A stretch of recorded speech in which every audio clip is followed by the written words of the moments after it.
Hello, beautiful people of the world. It is episode 6, and thank you so much for watching. If you've watched up until this point, and if you haven't and you're just here, welcome, anyways.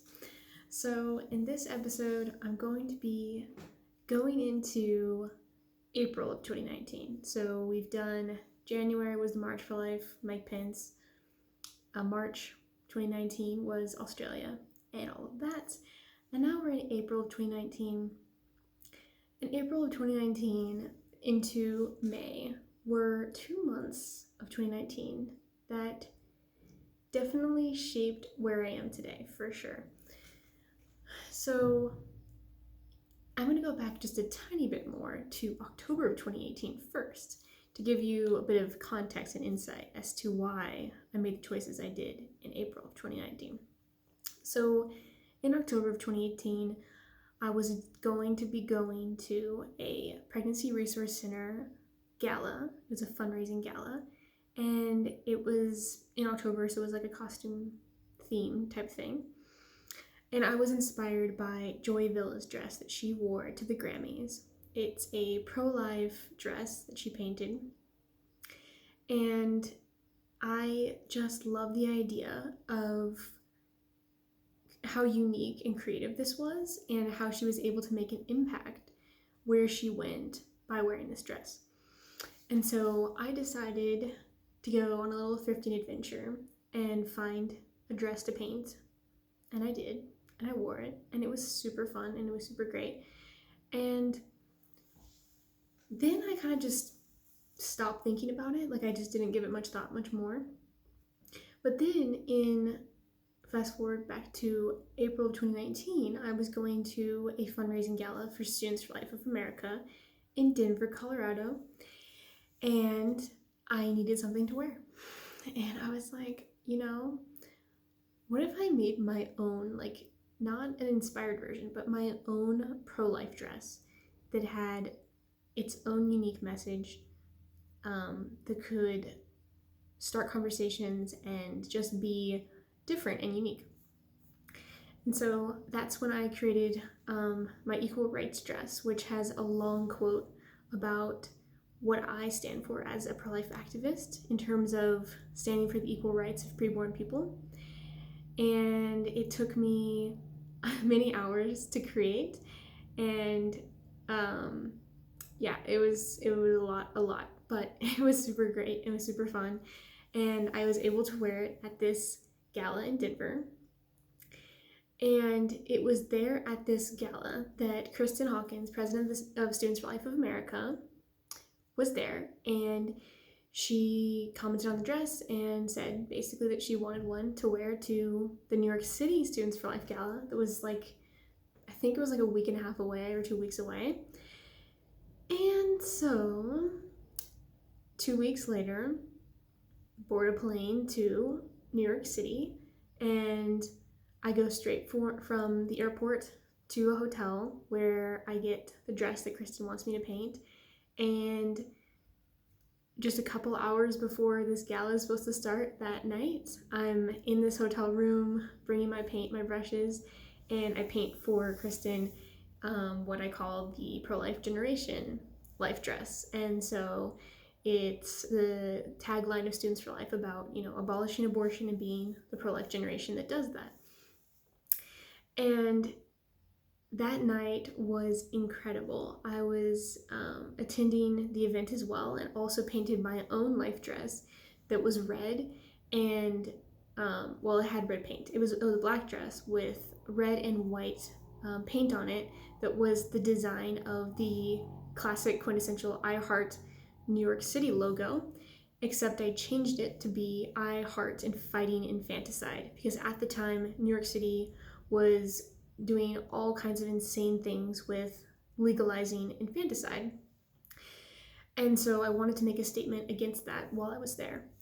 And that's why I painted that dress. And so now Kristen was wearing hers on stage, and I was wearing mine, and I was just meeting so many awesome people who loved the dress and were asking if I could paint one for them, which was wild to me because sure, Kristen had wanted one and I painted her one, but I hadn't really gone into the painting of dresses with the mindset of like entrepreneurism. I wasn't, even though I always have had an entrepreneurial spirit, that wasn't really my approach with this. And I hadn't gone into it thinking people are going to be interested. I should have business cards, or like I should have a website to sell these, or anything like that, until I was talking to these people and talking to these activists who actually were super interested in having their own styles to speak, their own life dresses.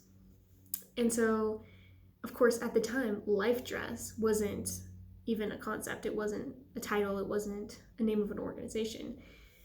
But that's what it would become. And so I wore that dress in New York City in Times Square, and that was crazy. You know, I had a lot of conversations with people, and just being a light of the pro-life movement in a place of darkness where there may not be that ideology everywhere, where it may be rare to speak out against abortion in a place like that. I wanted to be a very visible advocate, a very visible statement for life. And so I had gathered all of this interest for what would become Life Dress. And I took down people's contact info, and I started thinking, I started brainstorming. And on my flight home, I remember it being just so impactful, just the feeling, the sense of possibility, and the sense of something big is coming, something I never could have imagined I would ever do is something I'm being called to do.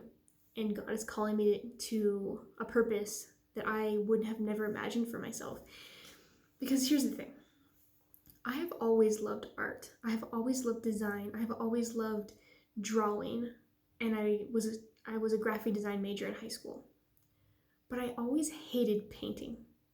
I hated it. I just didn't like it. Nothing about it appealed to me. And so the fact that I was entering this place in my life where I picked up a paintbrush and was inspired to paint a pro-life dress, and then a domino effect occurred, and now all of a sudden I'm being commissioned to paint all these pro-life dresses, and next thing I know, I end up getting a job where I'm teaching painting classes at the same time. And I'm just thrown into this new reality where I'm a painter. And that's what I do. And people are like, "Oh yeah, you're a great painter, or you can paint." And I'm just like, I never thought I would paint and enjoy it. But I got into the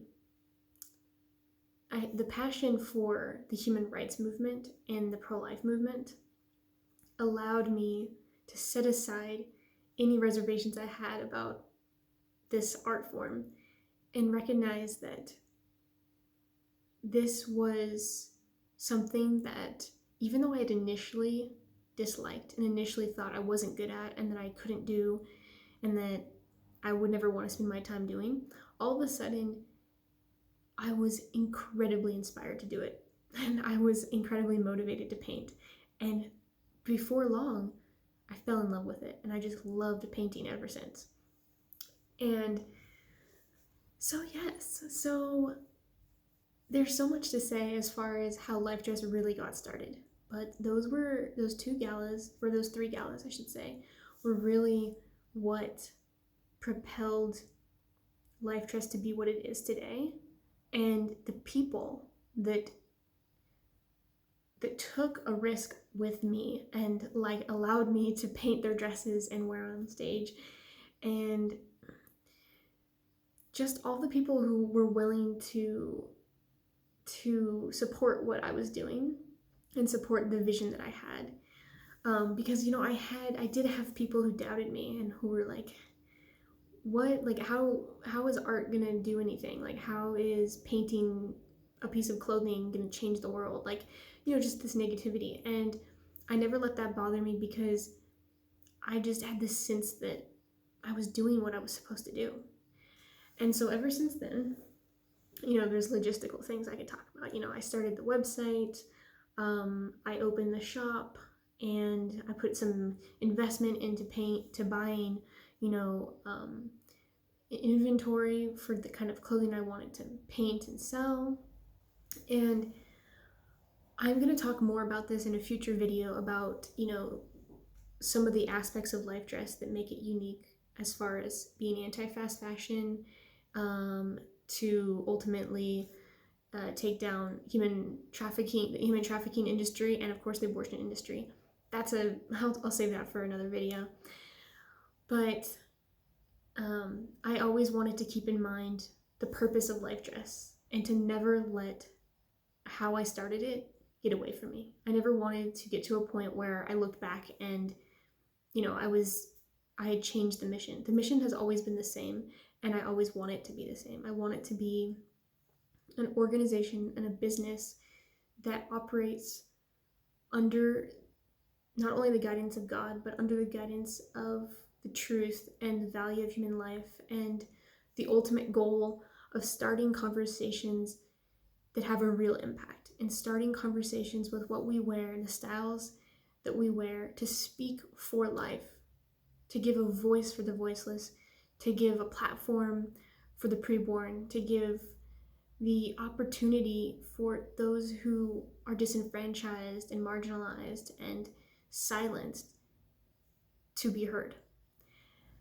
And that mission is how I began, and that mission is how it will remain. And I've only tried to grow Life Dress from there.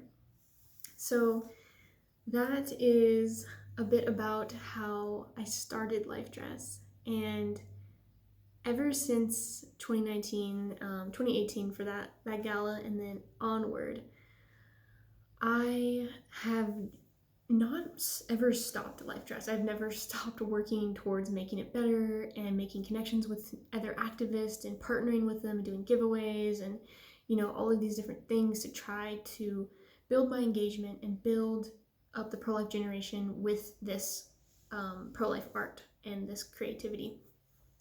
And so I've constantly been adding new products, to my shop that could appeal to different types of activists. I've added, men's ties, because I've always had men and guys asking, like, hey, can you make something for us, please? And so I've added men's ties. I've added, recently I've added t-shirts, because I know that it's not always a great time to wear a dress. Sometimes you just want to wear a t-shirt. And so I've also launched scrunchies, pro-life scrunchies, because I knew that scrunchies were such a popular thing, but why not make it pro-life, right? And just making anything that I can and turning it into something that is a witness to the truth and a witness to the pro-life movement. And I hope that can create an impact, and that what I've been working on for all these many months and these 2 years really have at least created a small ripple, or created a small impact, a drop in the bucket, as they might say. And I hope that telling the story now, and in its brevity, and just, a little snippet of what Life Dress was and how it's grown, can inspire you to just create, just dive into whatever project, whatever idea that you have to shape the culture and move and manipulate and mold the culture to be in respect and in protection of life, that you do it. Just go for it. And there's going to be challenges, it's going to be hard, and you're going to face people who doubt you, and you're going to face your own doubts, and you're going to have to recognize that the mission is more important than all of it, and the mission is worth fighting for, and the mission is worth pursuing.